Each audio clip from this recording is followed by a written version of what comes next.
Jake Morrison walked through the massive doors of the Galactic Council building. His black suit looked plain next to the colorful robes and shimmering armor worn by alien representatives. For 50 years, humans had been part of this galaxy-wide government. Today that would end. The council chamber stretched up like a giant stadium. Thousands of alien beings filled the seats, their strange voices creating a buzz that echoed off the walls. Jake had attended hundreds of these meetings, but this one felt different. The air seemed heavy with tension. Speaker Zeth Kari stood at the center podium. His crystal-like body caught the light and threw rainbow patterns across the room. When he spoke, his voice rang clear and cold. We vote today on Motion 4471. All human military ships must leave non-human space. All human advisors must end their positions. Humans may only operate within their home solar system. Jake listened without showing emotion. He had expected this. The signs had been building for months. Too many alien species complained that humans were too involved in their affairs. They said humans acted like they knew better than everyone else. They wanted independence from human influence. The voting began. Each species called out their choice. The Vectar Empire voted yes. The Crystalline Collective voted yes. The Silicon Federation voted yes. Only 3 small species voted no, but their voices were lost in the sea of agreement. The motion passes, Zeth Kari announced. 847 votes in favor, 3 against. Jake stood up slowly. Every eye in the chamber turned to him. Some aliens looked satisfied. Others seemed uncertain, as if they were already wondering if they had made the right choice. Jake touched the communication device on his wrist. Admiral Lisa Carter, this is Morrison. Execute Protocol 7. Those simple words would change everything. Across the galaxy, human ships received the same message. Protocol 7 meant total withdrawal. No arguments, no final speeches, no attempts to change minds. Just leave. Captain Ryan Hayes stood on the bridge of his ship, New Horizons. He had been mediating a dispute between 2 alien species for 3 months. Without his help, they would probably start shooting at each other within a week. Sir, we just got the recall order, his first officer, Amy Walsh, said quietly. Ryan nodded. He had been expecting this call. Begin withdrawal procedures. We leave in 6 hours. What about the peace talks? The Vectar and Crystalline representatives are making progress. Not our problem anymore, Amy. They wanted us gone, so we go. Amy looked confused. But sir, if we leave now, they'll likely start a war. Ryan turned to face his crew. These people had worked for years to keep peace in this sector. They had saved thousands of lives through careful negotiation and smart thinking. Now they were being told to walk away from it all. I know it's hard, Ryan said, but we follow orders. Earth has made its decision. If the galaxy doesn't want our help, we won't force it on them. The same scene played out on hundreds of human ships. Space stations went dark as human crews packed their belongings. Trade routes that humans had managed for decades were abandoned. Research projects were left half-finished. Dr. Kevin Park looked around his laboratory one last time. For 5 years, he had been working on the void plague problem. This strange phenomenon ate matter at the atomic level, and it was slowly spreading through the galaxy.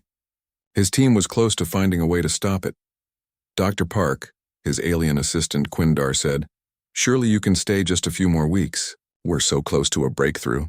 Kevin shook his head. "I'm sorry, but my orders are clear. The research data will stay here.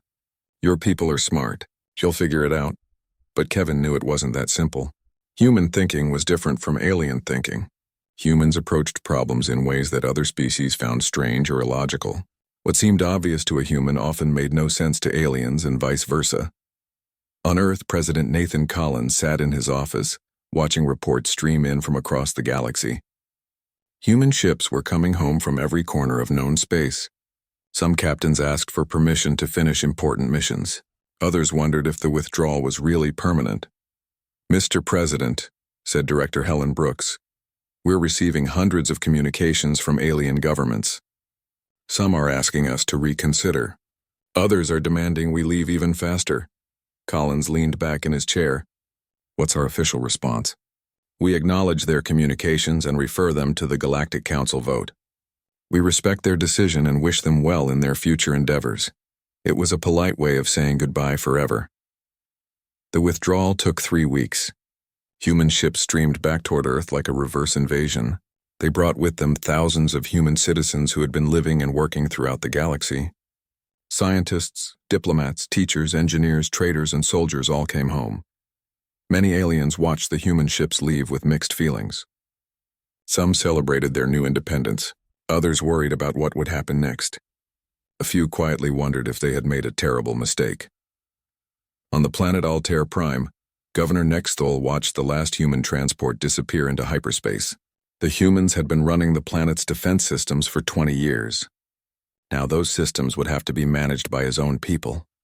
"Sir," his aide said nervously, "the defense grid is showing several error messages." "The humans took their access codes with them," Nexthol waved dismissively. "We'll figure it out. We managed before humans came and we'll manage after they leave." But deep down he felt a chill of worry. The humans had made their technology look so easy to use. Now looking at the complex control panels and error messages, he realized how much work the humans had been doing behind the scenes. Jake Morrison was among the last humans to leave the Galactic Council station. As his shuttle pulled away, he looked back at the massive structure floating in space. It housed representatives from over 800 species, all working together to govern the galaxy. Or at least they had been working together when humans were there to help them do it. Jake knew what would happen next. He had studied galactic history. Without human mediation, the old rivalries would resurface. Trade disputes would turn into trade wars. Border disagreements would become military conflicts. The careful balance that humans had maintained for 50 years would collapse. But that was no longer humanity's responsibility. The galaxy had made its choice. As Earth grew larger in the shuttle's viewport, Jake felt a strange mix of sadness and relief. Sadness for what was being lost. Relief that humanity would no longer bear the burden of keeping the galaxy peaceful. The age of human involvement in galactic affairs was over. What would happen next was anyone's guess. 3 months had passed since the last human ship disappeared from galactic space. At first, many alien species felt proud of their independence. They had proven they could govern themselves without human interference. But as the weeks went by, small problems began to appear. General Vexnoth of the Carthul hegemony stood on his command ship, watching enemy vessels approach. The swarm of Nexus had been raiders for centuries, but human advisors had always helped plan the defense strategies. Now Vexnoth faced them alone. "General," his tactical officer said, "the swarm is using formation pattern 7. Our computers don't recognize it." Vexnoth snarled. He was a proud warrior who had won dozens of battles. But those victories had come with human strategic support. Humans had a strange way of thinking about warfare. They didn't just charge forward like proper warriors. Instead, they used complex plans with multiple layers of backup strategies. "We don't need human tricks," Vexnoth declared. "We are Carthul warriors. We attack with honor and strength." He ordered his ships forward in a direct assault. It was the traditional Carthul way of fighting, but the swarm was ready for this. Their formation pattern 7 was specifically designed to counter direct attacks. Vexnoth watched in horror as his fleet was torn apart. Ships exploded one after another. The swarm moved like a living thing, always staying one step ahead of his weapons. Within 2 hours, half his fleet was destroyed or disabled. "Retreat," Vexnoth finally ordered, his pride burning like acid in his throat. As his remaining ships fled, he remembered something a human advisor had once told him. Courage without strategy is just suicide with extra steps. At the time, he had laughed at the humans' words. Now they haunted him. In the Theta sector, Dr. Quindar stared at equations that made no sense. The void plague was spreading faster than ever, consuming 3 more solar systems in the past month. The research team had been working day and night to understand the human data left behind. "These calculations are impossible," complained Dr. Yithnal, throwing down his tablet. "Humans claim they were close to a solution, but their methods violate basic laws of physics." Quindar rubbed his tired eyes. "Perhaps that's the point. Human science doesn't follow our rules. They approach problems from angles we would never consider." The team had tried to continue the research using standard Zolorian methods. They were brilliant scientists, some of the best in the galaxy. But the void plague didn't respond to traditional approaches. It seemed to follow its own rules, rules that only humans had begun to understand. "Look at this," Dr. Yithnal said, pointing to a human research note. "They suggest using quantum resonance at frequencies that should tear apart the fabric of space-time." "It's madness." "Maybe," Quindar replied quietly. But their madness was working. Our careful logical approach is failing. As if summoned by his words, an alert sounded throughout the research station. Another system had gone dark. The void plague had claimed the Meridian system, home to billions of beings. On Earth, President Nathan Collins read the daily intelligence reports with growing concern. Human spy networks still operated throughout the galaxy, though officially they didn't exist anymore. The picture they painted was troubling. The Andromedan Trade Consortium is asking for our help, reported Director Helen Brooks. Their shipping routes are being attacked by pirates every day. Without human patrol ships, there's no security. Collins nodded grimly. What did we tell them? That all requests must go through the Galactic Council as per their wishes. And the Council's response? Brooks couldn't hide a small smile. They said humanity's withdrawal is permanent and that galactic species can handle their own affairs. Collins looked out his window at the busy streets of New Geneva. Life on Earth was good. Human colonies in the solar system were thriving. Trade between Earth and Mars had increased by 200% since the withdrawal. Without the burden of galactic responsibilities, humanity was focusing on its own development. But Collins was troubled by what he saw in the intelligence reports. The galaxy was starting to tear itself apart, and it was happening faster than anyone had expected. Captain Carlos Rodriguez sat in his apartment, watching the news feeds from his old patrol route. Pirates now controlled 3 major trade lanes. Merchant ships were being captured or destroyed daily. The alien governments that had demanded human withdrawal were now crying for help. The Altarian Defense Fleet lost another convoy yesterday, his wife Maria mentioned, reading from her tablet. They're offering 5 times the standard rate for human security contractors. Carlos shrugged. Not our problem. They voted us out, remember? They said we were too controlling, too involved in their business. But Carlos felt a pang of guilt as he watched footage of destroyed merchant vessels floating in space. He had patrolled those routes for 15 years. He knew every asteroid, every dangerous nebula, every place where pirates liked to hide. Without that knowledge, alien patrol ships were flying blind. The situation was getting worse across the galaxy. The Great Trade Route, a commercial highway that connected 12 major systems, was falling apart. Human traffic controllers had managed the complex scheduling system for decades. Without them, ships were colliding, getting lost, or stuck in massive traffic jams that stretched across light years. Captain Kelly Stone, now retired and teaching at the Naval Academy on Luna, received desperate messages from alien colleagues every day. The communications all carried the same tone of barely controlled panic. Professor Stone read one message from Admiral Kethar of the Crystalline Collective. Our strategic models show a 73% probability of total defeat in the current conflict. Your expertise in multi-front warfare would be appreciated. Kelly deleted the message without replying. The Academy had strict orders about consulting on galactic affairs. Besides, she remembered Admiral Kethar from the old days. He had always dismissed human military tactics as overly cautious and lacking in warrior spirit.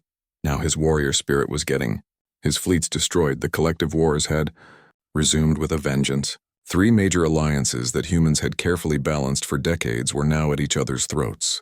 The Crystalline Collective, the Binary States, and the Organic Union had put aside their differences only because human diplomats had worked tirelessly to find common ground.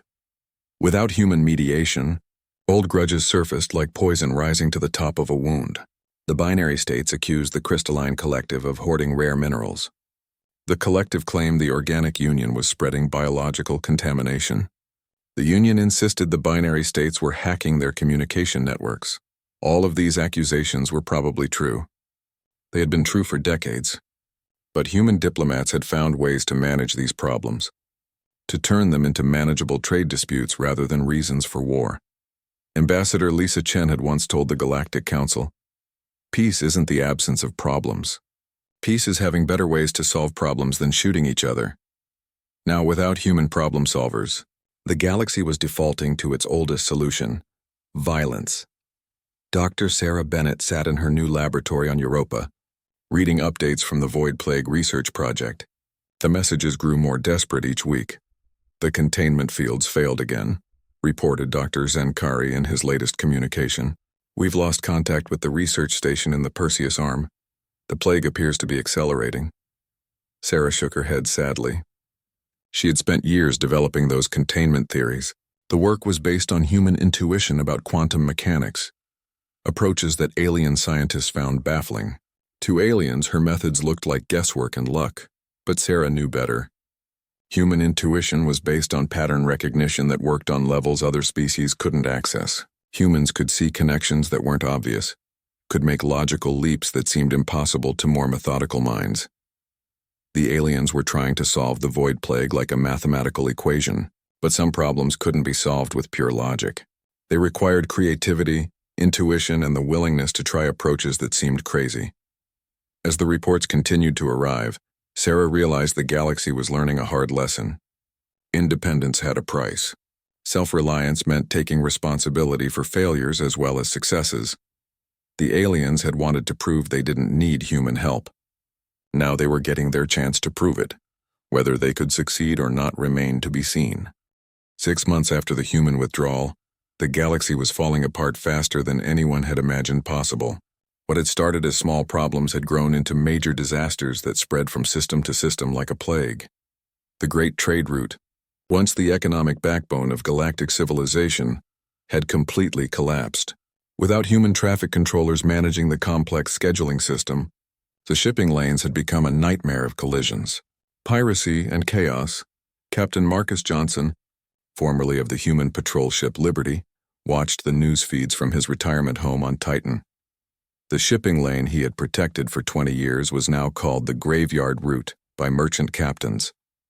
Burned-out hulks of cargo ships drifted in space like metal tombstones. Another convoy hit yesterday, his wife Linda mentioned, reading from her tablet. 15 ships destroyed, 200 crew members missing. Marcus shook his head. The Rigel Corporation is asking for human security contractors again. They're offering 10 times the standard rate. Are you interested? Marcus laughed bitterly. After they spent 5 years complaining that human patrols were unnecessary interference, let them handle it themselves. But Marcus felt sick watching the destruction. Those were real people dying out there, not just statistics on a screen. He had spent his career protecting ships like those, keeping the trade routes safe for everyone who used them. The economic collapse was spreading to every corner of the galaxy. The Andromedan Trade Consortium, one of the most powerful commercial organizations in known space, had lost 60% of their shipping capacity. Entire industries were shutting down because they couldn't get raw materials or deliver finished goods. On the planet Vega Prime, Governor Texnell faced angry crowds outside his office building. The planet depended on imported food to feed its population, but with the trade routes in chaos, supply ships weren't getting through. "Where's our food?" the protesters shouted. "Our children are hungry." Texnell had no answers. For 30 years, human logistics coordinators had managed the food distribution system. They had made it look so easy that no one realized how complex it really was. Now, trying to coordinate supply chains across multiple systems without human expertise, everything was falling apart. The situation was even worse in the Outer Rim territories. These frontier worlds had always depended on human support for everything from medical supplies to communication networks. Now they were on their own, and many were failing fast. Dr. Amanda Clark sat in her clinic on the mining world of Kepler 442b, looking at her dwindling medical supplies. The planet had never had enough doctors or equipment. Human medical teams had filled the gaps, providing emergency care and training local staff. "Doctor," her nurse assistant Kelvin said urgently, "we have another mining accident. 17 workers trapped underground." Amanda grabbed her emergency kit, knowing it wasn't enough. The miners would need advanced surgical care that she couldn't provide alone. In the old days, she would have called for a human medical team. They would have arrived within hours, bringing the expertise and equipment needed to save lives. Now there was no one to call. The collective wars had escalated beyond anyone's worst fears. What had started as border disputes between the Crystalline Collective, binary states, and Organic Union had exploded into system-wide conflicts involving dozens of species. General Zax Thor of the binary states studied the battle reports with growing desperation. His forces were being systematically destroyed by enemies who seemed to anticipate his every move. "Sir," his intelligence officer reported, "the Organic Union is using human-designed battle tactics against us." "Where did they learn these strategies?" Zax Thor grimaced. "Probably from archived human military databases. The same ones we should be studying instead of pretending we know better. For decades, human military advisors had shared their knowledge freely with all galactic species. They had trained officers, developed strategies, and helped prevent conflicts through superior planning. Now that knowledge was being used by some species against others, creating an arms race of human-inspired warfare. But worse than the military tactics was the loss of human diplomacy. Ambassador Jake Morrison had once prevented a three-way war by getting all sides to focus on their shared interests rather than their differences. Now, with no neutral mediators, every disagreement became a reason to fight. The war was spreading to civilian targets. The binary states attacked organic Union food production facilities. The Union retaliated by releasing biological weapons that contaminated binary computer networks. The Crystalline Collective decided that both sides were threats and began attacking everyone. Commander Ryan Hayes, back on Earth and working as a civilian analyst, watched the war reports with professional horror. The tactics being used would have been unthinkable. When humans were involved in galactic affairs, they're targeting civilian infrastructure, he told his former First Officer Amy Walsh during their weekly coffee meeting. Hospitals, schools, water treatment plants. We never would have allowed that. Amy nodded sadly. Remember the Centauri Accords? 23 species agreed to limit warfare to military targets only. That treaty isn't worth the paper it was written on now. The Centauri Accords, like dozens of other peace agreements, had been negotiated and maintained by human diplomats. Without human enforcement, these treaties were being ignored or abandoned entirely. Meanwhile, the Void Plague continued its relentless spread across the galaxy. 7 entire solar systems had been consumed, with billions of lives lost. The alien research teams trying to stop it had made no progress at all. Dr. Quindar stared at the latest readings from the plague zone. The phenomenon was not only continuing to spread, it was accelerating. What had once consumed matter slowly was now devouring entire planets in a matter of days. The human research notes mentioned something called cascade resonance.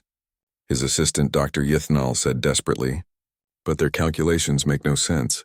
They're using mathematics that doesn't exist in any of our textbooks." Quindar had spent months trying to understand human scientific methods. Humans approached problems in ways that seemed random or intuitive. They made connections between unrelated concepts, used approximations instead of exact calculations, and often arrived at correct answers through methods that appeared completely illogical. "Perhaps," Quindar said quietly, "logic isn't enough. Perhaps some problems require creativity." It was a hard admission for a Zalorian scientist to make. Their entire culture was built on logical thinking and systematic approaches. But the Void Plague didn't respond to logic. It followed its own rules, rules that only humans had begun to understand. On Earth, President Nathan Collins received increasingly desperate communications from alien governments. Every day brought new requests for human assistance, all phrased as urgent humanitarian needs or temporary consultation agreements. "The hegemony of Carthul is asking for military advisors," reported Director Helen Brooks. "They've lost 70% of their fleet to the swarm. The Zalorian Institute wants Dr. Sarah Bennett to return to the Void Plague Project. They're offering to name the solution after her. The Andromedan Trade Consortium is begging for logistic support. Their entire economy is collapsing." Collins listened to the reports with mixed feelings. Part of him felt satisfaction that the galaxy was finally learning the value of human contribution, but another part felt genuine concern for the suffering beings throughout space. "What's our official policy?" he asked. "All requests are referred to the Galactic Council for consideration. The Council then decides whether to formally ask humanity for assistance." "And what does the Council say?" Brooks smiled grimly. "That galactic species are capable of solving their own problems and don't need human intervention." It was a perfect bureaucratic circle. Individual species wanted human help, but they had to ask through the Council. The Council maintained that everything was fine and refused to admit they needed humans back. Meanwhile, the galaxy burned. Admiral Lisa Carter monitored the situation from her command center on Luna. Human intelligence networks continued to function through automated systems and private contacts, painting a picture of total systemic collapse. "The situation is accelerating," reported Intelligence Director Connor Walsh. "We're seeing failed states, refugee crises, and economic collapse on a scale not seen since the Dark Age wars." "Recommendations?" Carter asked. The humanitarian situation is becoming critical.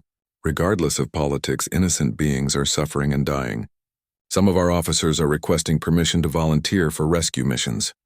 Carter understood the impulse. Human military culture emphasized protecting the innocent, even at personal cost. Watching civilians suffer while having the power to help was torture for trained military personnel. "Our orders are clear," she said finally. "We maintain intelligence-gathering capabilities but take no direct action unless human interests are directly threatened." "And if the void plague reaches human space?" Carter looked at the star charts showing the plague's progression. At its current rate of spread, it would reach the edge of the solar system within 2 years. Then it becomes our problem, and we solve it our way. The galaxy had wanted independence from human involvement. Now they were learning what independence really meant. It meant taking... 1 year after the human withdrawal, Speaker Zethkari stood before the Galactic Council emergency session, his crystal body flickering with stress patterns that everyone could see. The numbers displayed on the massive screens behind him told a story of complete civilizational breakdown. "Trade volume is down 68% from last year," he announced, his voice cracking slightly. "Active military conflicts have increased by 340%. 12 entire sectors have gone dark, with no communication from any worlds within their borders."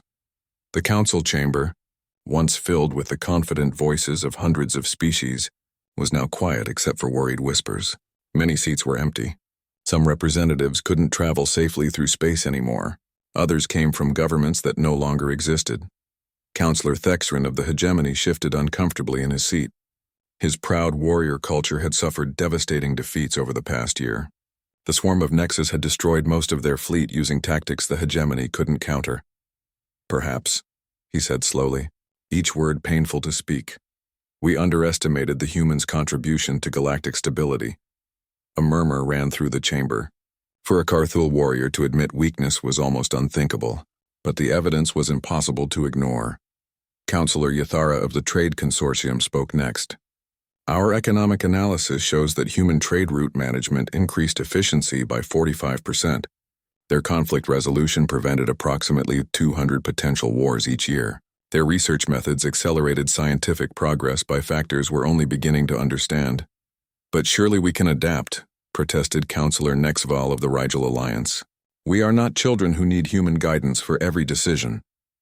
Ambassador Vrexnoth of the Silicon Collective stood up, his metallic form gleaming under the chamber lights. "The data suggests otherwise. Every system that relied heavily on human support has experienced significant problems. Some have collapsed entirely." The debate continued for hours, but everyone in the chamber knew the truth. They had made a terrible mistake. The galaxy needed humanity, but pride made it almost impossible to admit this publicly. Finally, after much discussion, they crafted a careful message to Earth. It acknowledged certain oversights in their previous decision and suggested renegotiating terms for human participation in galactic affairs. President Nathan Collins read the message aloud to his cabinet, amusement clear in his voice. "They want to explore mutually beneficial arrangements for renewed cooperation. They can't even say they were wrong." Secretary of State James Murphy laughed. "Mutually beneficial arrangements. That's diplomat speak for please come back and save us." Defense Secretary Laura Hamilton leaned forward. "What's our response, Mr. President?" Collins set down the tablet. "We acknowledge receipt of their message and refer them to our previous statement regarding galactic involvement." Which was? That humanity is too busy with internal development to participate in galactic politics. The message was polite but final. If the galaxy wanted human help, they would have to do more than hint at it. They would have to formally admit their mistake and ask properly. But galactic pride ran deep. Many species would rather face destruction than admit they needed the help of beings they had dismissed as inferior meddlers. On the mining world of Rigel 7, Governor Pexnoth faced the worst crisis in his planet's history. The mining equipment had broken down weeks ago, and without human engineers to fix it, production had stopped completely. The planet's economy was collapsing. "Sir," his aide reported nervously, "the workers are talking about leaving the planet. Without income, they can't feed their families." Pexnoth stared out his office window at the idle mining facilities. Human engineers had maintained those machines for 15 years, making upgrades and repairs that kept everything running smoothly. The humans had made it look so easy that no one bothered to learn how the systems actually worked. "Contact the human engineering firm on Earth," he ordered reluctantly. "Sir, they're asking for payment in advance plus hazard pay for working in unsecured space. The total cost is 50 times what we used to pay for human support." Pecksnoth closed his eyes. In the old days, human engineers worked throughout the galaxy as part of their species' contribution to galactic civilization. Now they were private contractors charging market rates for dangerous work. "Pay it," he said quietly. Meanwhile, Admiral Lisa Carter watched the situation unfold from Luna Command. Human intelligence networks painted a picture of accelerating collapse across multiple sectors of space. "The void plague has reached the core worlds," reported Intelligence Director Connor Walsh. "The Zolorians estimate it will breach the galactic core within 6 months. Casualties? Approximately 50 billion beings lost so far, with the rate increasing exponentially." Carter felt sick. Those weren't just numbers on a report. They represented entire worlds full of families, children, hopes, and dreams, all consumed by a phenomenon that humans might have been able to stop. "Any progress from the alien research teams?" Connor shook his head. "They're still trying to apply conventional physics to a problem that doesn't follow conventional rules. Dr. Sarah Bennett's research notes mention quantum cascade resonance, but the alien scientists can't understand the mathematical framework, because it's based on human intuition rather than pure logic." "Exactly. They keep asking for more detailed explanations of methods that can't be explained logically. It's like asking someone to explain how to recognize a face or why music sounds beautiful." Carter understood. Human science often worked on levels that couldn't be reduced to simple equations. Humans could see patterns that weren't obvious, make connections that seemed random, and arrive at solutions through methods that appeared unscientific to more methodical minds. The collective wars had escalated to the use of planet-killer weapons. Entire worlds were being sterilized as the three-way conflict spiraled completely out of control. The carefully maintained balance of power that human diplomats had spent decades creating was gone. Captain Ryan Hayes, now working as a military analyst on Earth, studied the battle reports with growing horror. "They're using scorched earth tactics," he told his team. "The binary states destroyed the Kepler agricultural worlds rather than let them fall to the organic union. Billions of civilians died." "And the union's response?" asked his assistant, Lieutenant Carol Adams. "They released a biological weapon that contaminated 3 binary industrial systems. The entire populations are evacuating, but most won't survive the journey." Carol shook her head in disgust. "We never would have let it get this far," Ryan agreed. Human military doctrine emphasized proportional response and protection of civilians. When humans mediated conflicts, they made sure wars stayed limited and focused on military objectives only. "Without neutral mediators," Ryan said, "every conflict becomes total war. No one trusts anyone else to show restraint, so everyone escalates to maximum force." The psychological pressure on human personnel was intense. They were trained to protect innocent life and maintain peace. Watching the galaxy tear itself apart while being ordered to stay out was torture for people who had dedicated their lives to helping others. Some humans couldn't take it anymore. Captain David Lee, formerly of the patrol ship Enterprise, made an unauthorized jump to the Vega system where refugee ships were being attacked by pirates. He arrived to find 3 civilian transports under assault by raiders. "This is Captain Lee of the independent vessel Star Runner," he broadcast on emergency frequencies. "Pirate vessels withdraw immediately or face the consequences." The pirates laughed at the single human ship. They outnumbered him 5-1, but they had forgotten what human tactical superiority looked like. Within 20 minutes, all 5 pirate ships were either destroyed or disabled. The refugee transports were safe. But Captain Lee faced court-martial when he returned to Earth for violating the non-interference order. "I couldn't just watch," he told the military tribunal. "Those were families trying to escape a war zone. Children were going to die." The tribunal understood his motivation but couldn't ignore his disobedience. Captain Lee was discharged from service, though many considered him a hero.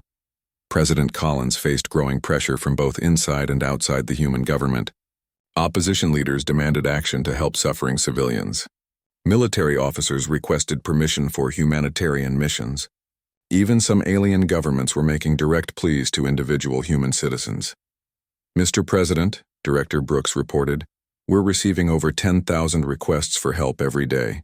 Medical emergencies, engineering problems, security issues, diplomatic crises. The aliens are bypassing their own governments to ask us directly."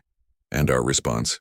We refer them to the Galactic Council for official consideration, which the Council ignores. Exactly. They refuse to admit they need our help, but they can't actually solve the problems themselves. Collins looked out his office window at the peaceful streets of New Geneva. Life on Earth was good. Human colonies throughout the solar system were thriving. Technology was advancing rapidly without the burden of galactic responsibilities. But Collins knew this couldn't last forever. The void plague was spreading toward human space. The economic collapse was affecting trade with human-friendly species. The wars were creating refugee crises that could. 18 months after humanity walked away from galactic affairs, the universe faced its darkest hour. The void plague had consumed 15% of known space and showed no signs of slowing. The collective wars had escalated to planet-killing weapons, leaving entire solar systems as lifeless graveyards. Trade had collapsed so completely that some species faced starvation. On Earth, the global parliament was in heated debate about humanity's role in the crisis.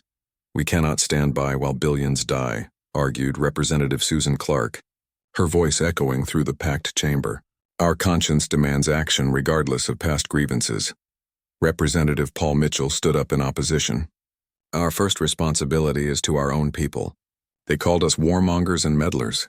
They voted us out of their affairs. Why should we sacrifice human lives to clean up their mess?" The debate had raged for weeks. Public opinion was split between those who wanted to help suffering civilians and those who believed the galaxy needed to learn from its mistakes the hard way. President Nathan Collins watched the arguments from his office, knowing the decision ultimately rested with him. Intelligence reports painted a picture of unprecedented destruction spreading across the galaxy. But Earth was safe and prosperous. Human colonies were thriving. Why risk that success to help species that had rejected them? The answer came when long-range sensors detected something terrifying. The void plague had reached the edge of human space. "Mr. President?" Admiral Lisa Carter's voice was tense over the secure communication line. "The phenomenon has consumed the Proxima Centauri system. It's 4 light-years from Earth and moving in our direction." Collins felt his blood turn to ice. Proxima Centauri was humanity's nearest stellar neighbor. If the plague could travel between stars, then nowhere in the galaxy was safe. How long until it reaches the solar system?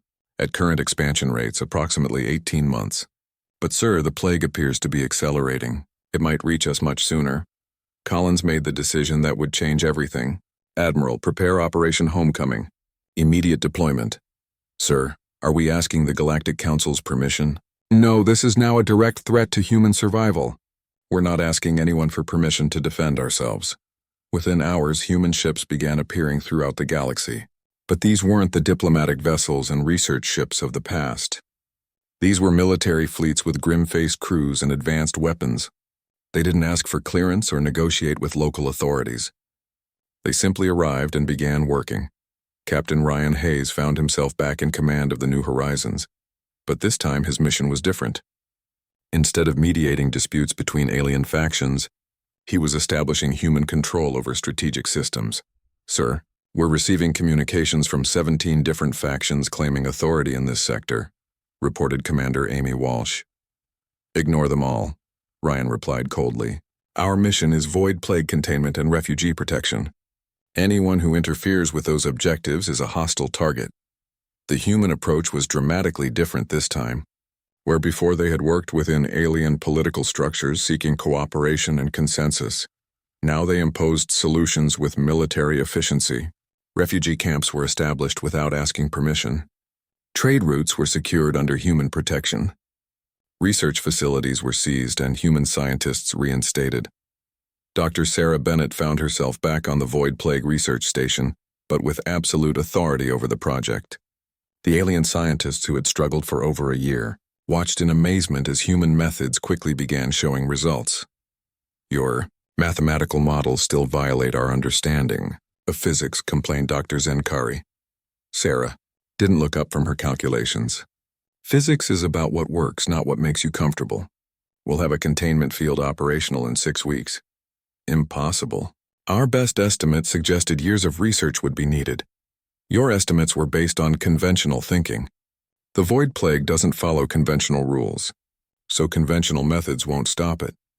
Sarah's team worked around the clock, using human intuition and creative problem-solving to develop solutions that seemed impossible to alien minds. They approached the plague not as a physics problem to be solved logically, but as a pattern to be disrupted creatively. The results spoke for themselves. Within a month, they had created stable containment fields that could slow the plague's advance. Within 2 months, they had developed weapons that could actually destroy the phenomenon. But the human intervention came with a price. This wasn't the cooperative partnership of the past. Humanity was now operating from a position of strength, and they weren't interested in alien approval. That Admiral Carter's fleet arrived at the site of the collective wars just as the binary states prepared to deploy a stellar destroyer weapon that would kill everyone in the Rigel system.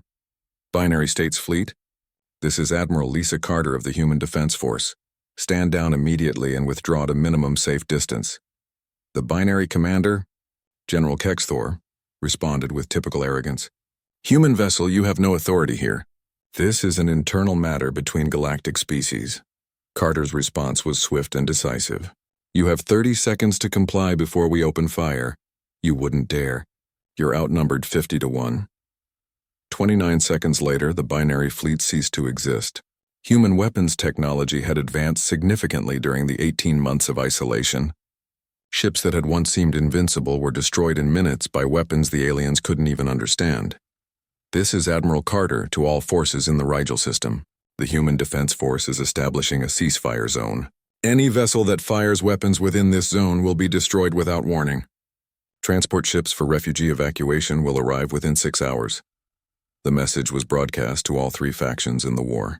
None of them dared to challenge human authority after seeing what happened to the binary fleet. Speaker Zeth Kari called an emergency session of the Galactic Council to address the human intervention. The chamber was only half full.